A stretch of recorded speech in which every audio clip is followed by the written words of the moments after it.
Assalamualaikum warahmatullahi wabarakatuh. Halo Sobat SAR, perkenalkan nama saya Muhammad Alfariza. Jabatan saya yaitu calon Pranata Pencarian dan Pertolongan Pemula, unit kerja di Kantor Pencarian dan Pertolongan kelas A Padang. Kali ini saya akan memaparkan materi tentang pengenalan alat pemadam api ringan atau disebut dengan APAR. Baiklah, saya akan memaparkan materi singkat tentang APAR. Yang pertama, untuk item pembahasannya, yang pertama yaitu pengertian alat pemadam api ringan, kelas kebakaran yang berlaku di Indonesia. Yang ketiga yaitu jenis-jenis APAR beserta fungsinya. Yang keempat, penempatan dan perawatan APAR dengan benar, serta komponen APAR. Yang kelima yaitu cara menggunakan APAR dengan baik dan benar. Selanjutnya yaitu pengertian alat pemadam api ringan. APAR adalah sebuah alat pemadam kebakaran portabel yang berisi bahan bakar kimia atau gas yang digunakan untuk memadamkan api skala kecil. Alat ini juga berisikan tekanan tinggi yang berfungsi untuk membantu mengeluarkan media menuju titik api. Fungsi utama APAR adalah untuk memadamkan api pada kebakaran awal sebelum api semakin membesar dan sulit dikendalikan. Selain itu, pemadam api portabel ini juga dirancang untuk memadamkan api pada jenis kebakaran tertentu yang berlaku di Indonesia. Selanjutnya yaitu kebakaran yang berlaku di Indonesia. Ada 4 kebakaran yang berlaku di Indonesia. Yang pertama itu kebakaran kelas A. Terjadi pada bahan padat seperti kayu, kertas, atau kain. Yang kedua kebakaran kelas B. Terjadi pada bahan cair seperti minyak, bensin, atau pelarut. Kebakaran kelas C.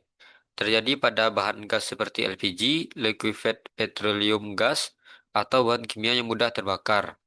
Yang terakhir itu kebakaran kelas D. Terjadi pada benda-benda logam yang mudah terbakar seperti aluminium, magnesium, dan titanium. Selanjutnya jenis-jenis apar beserta fungsinya. Yang pertama yaitu apar serbuk powder. Adalah jenis alat pemadam api ringan yang menggunakan serbuk kimia sebagai media pemadam api. Digunakan untuk alat memadamkan api kelas A, B, dan C. Yang kedua, apar foam atau busa. Merupakan alat pemadam kebakaran jenis busa cair. Jenis alat pemadam kebakaran ini terdiri dari campuran air dan senyawa kimia yang menghasilkan busa berlapis-lapis, sehingga dapat menutupi benda yang terbakar dan mencegah api, dan berfungsi untuk kebakaran kelas A dan B. Yang ketiga yaitu apar CO2 atau karbon dioksida.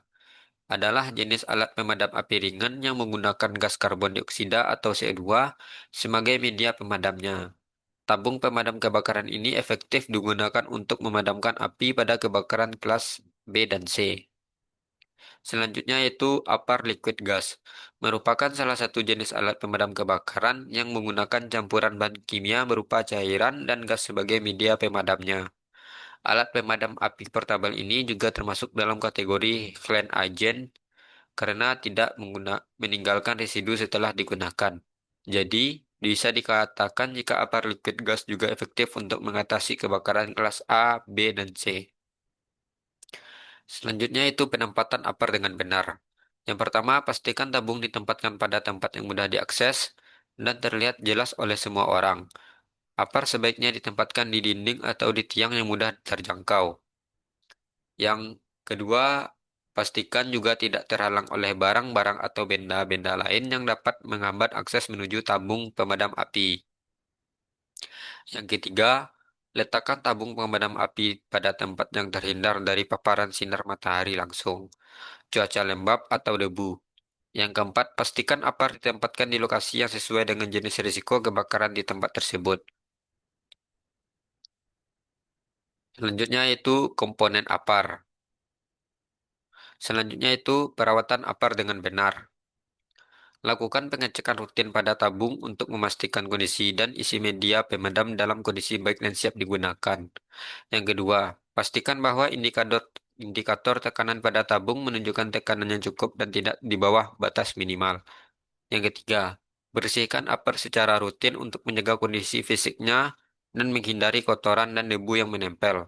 Yang keempat, Lakukan pengisian ulang media pemadam api secara berkala dan pastikan pengisian dilakukan oleh perusahaan yang terpercaya dan berpengalaman dalam pengisian ulang APAR. Yang kelima, pastikan bahwa petunjuk penggunaan APAR mudah diakses oleh semua orang dan disimpan di dekat APAR. Selanjutnya, komponen APAR.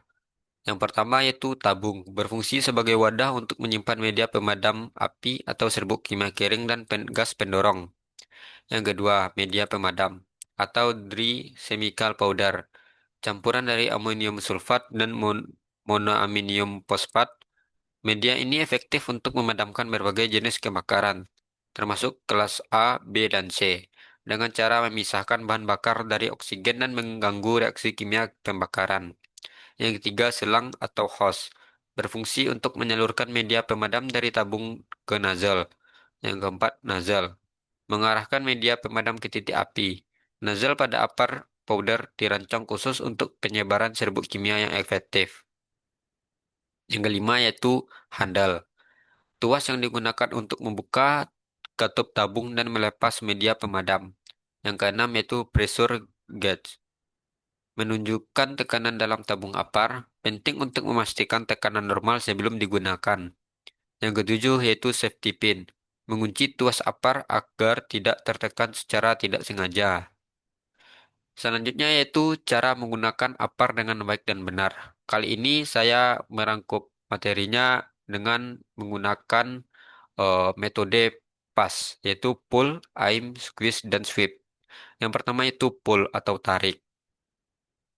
Tarik penutup pengaman di bagian atas dengan kuat sehingga tabung apar siap digunakan.